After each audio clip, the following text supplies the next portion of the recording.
کہ بعض لوگ محرم کے ان ایام میں اپنے آپ کو سنی کہلوانے والے وہ لوگ بھی چاول وغیرہ پکاتے ہیں اور سبیلے وغیرہ لگاتے ہیں۔ تو اس بارے میں عموماً لوگ پوچھتے ہیں اور سمجھتے ہیں کہ یار اس میں تو کوئی حرج نہیں۔ بھئی مسئلہ یہ ہے کہ آپ صلی اللہ علیہ وسلم نے فرمایا من تشبہ بقوم فہو منہ، جو آدمی جس قوم کی مشابہت اختیار کرے گا وہ اسی میں سے ہوگا۔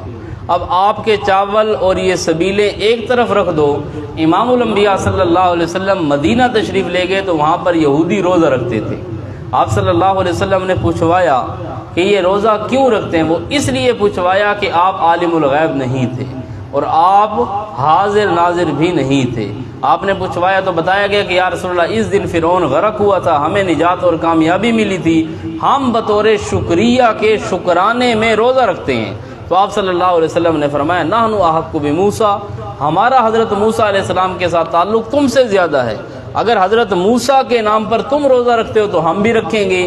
پھر آپ صلی اللہ علیہ وسلم نے فرمایا روزہ رکھا 10 محرم کا، اور پھر آپ نے فرمایا کہ اگر میں آئندہ سال زندہ رہا تو میں 9 کا روزہ بھی ساتھ ملاؤں گا، وہ اس لیے تاکہ یہودیوں کے ساتھ روزے میں مشابہت نہ ہو۔ اب اسی دن یہودی بھی روزہ رکھیں اور اسی دن مسلمان بھی روزہ رکھیں، اب دیکھنے والی تھرڈ پارٹی تیسرے لوگوں کو کیسے پتہ چلے گا کہ ان میں سے کون یہودی ہے کون مسلمان ہے؟ روزہ تو سب کا ہے، اس لیے آپ نے فرمایا ہم ایک روزہ مزید بھی رکھیں گے تاکہ یہودیوں کے ساتھ مشابہت نہ ہو، تو یہودیوں کے ساتھ مشابہت نہ ہو روزے میں۔ پھر آپ صلی اللہ علیہ وسلم فوت ہو گئے اور اگلے سال 9 محرم کا روزہ نہ رکھ سکے، لیکن ہمارے لیے حکم ہے کہ ان کی مشابہت سے بچو۔ آپ صلی اللہ علیہ وسلم فوت ہو گئے اور آئندہ سال روزہ نہ رکھ سکے، کیوں؟ کیونکہ روزہ رکھنا زندگی تک ہوتا ہے، جب فوت ہو گئے تو روزہ نہیں، جب روزہ نہیں تو نماز۔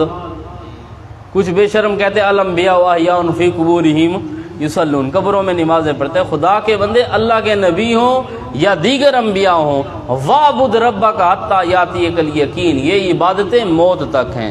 جب موت آ گئی تو نماز بھی ختم، روزہ بھی ختم، حج بھی ختم، زکوٰۃ بھی ختم، ہر چیز ختم۔ اس لیے آپ نے روزہ آئندہ سال نہ رکھ سکے۔ سارے شیعہ سنی مقلد غیر مقلد دیوبندی بریلوی سب متفق ہیں۔ اس لیے آپ صلی اللہ علیہ وسلم نے اپنی وفات سے پہلے فرمایا تھا تعلموا القرآن، لوگوں قرآن کو سیکھ لو، وعلموہ الناس، اور آگے لوگوں کو سکھا دو، تعلموا الفرائض وعلموہ الناس، آپ نے فرمایا علم فرائض علم میراث سیکھ لو اور آگے لوگوں کو سکھاؤ۔ فإنی رجل فإنی امرؤ مقبوض، آپ نے فرمایا میں ایک ایسا آدمی ہوں جو فوت ہونے والا ہوں، مقبوض ہوں، اور جب میں مر گیا فوت ہو گیا روح میری قبض ہو گئی، آپ نے فرمایا پھر میں قرآن سکھا نہیں سکوں گا، تم سیکھ نہیں سکو گے، میں تمہیں میراث کے مسائل سکھا نہیں سکوں گا، تم وراثت کے مسئلے سیکھ نہیں سکو گے۔ زندگی تک یہ چیزیں، جب موت آ گئی اس کے بعد قرآن سیکھنا سکھانا بھی بند، علم میراث سیکھنا سکھانا بھی بند، روزے بھی بند، زکاتیں بھی بند، حج بھی، نمازیں بھی، ہر چیز ختم ہو جاتی ہے، کیونکہ موت ایسی چیز ہے کہ جس کے بعد کوئی عبادت نہیں۔ بہرحال آپ صلی اللہ علیہ وسلم نے اس چیز سے منع فرمایا کہ ان کے ساتھ مشابہت نہ ہو۔ تو جب روزے میں مشابہت نہیں ہو سکتی تو پھر تمہاری کیا ہے؟ چاولوں میں مشابہت جائز ہے۔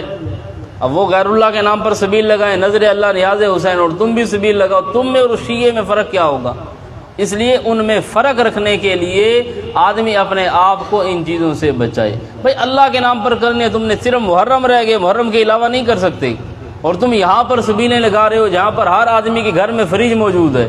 اگر تمہیں اتنا حضرت حسین رضی اللہ تعالیٰ عنہ کا حقیقی غم ہے تو ان ساروں کو ایک ترنگڑ میں ڈال کر ان کو لے جائیں بلوچستان علاقے تھر کے اندر، جہاں پر پینے کا پانی نہیں ملتا، وہاں پر صحیح ٹیلے بڑے بڑے، وہاں پر خیمے لگاؤ، 3 دن وہاں پر پیاسے رہو تاکہ حضرت حسین کا صحیح غم تمہیں معلوم ہو۔ غم منانے، یہاں پر شکنجی پی کر غم منا رہے ہیں، واہ جی واہ، ہاں شکنجی پی کر تھوڑی یہ روح افزا کے تھوڑی زیادہ پوائے جو چس کریں نہیں، ہاں روح افزا ڈال، پھر اسی میں گھوڑا بھی منہ ڈال کر کھڑے اور یہ گدھے بھی ادھر ہی منہ ڈال کر کھڑے، سارے وہاں سے پی رہے ہیں۔ تو اس لیے ایسی چیزوں کا جو غیر اللہ کی نیاز ہے، یہ کھانا بھی حرام ہے، کھلانا بھی یہ جائز نہیں۔ ایسی چیزوں سے بچو، اگر کہیں سے آ جائے اس کو تناول نہ کرو، اس چیز سے بچو۔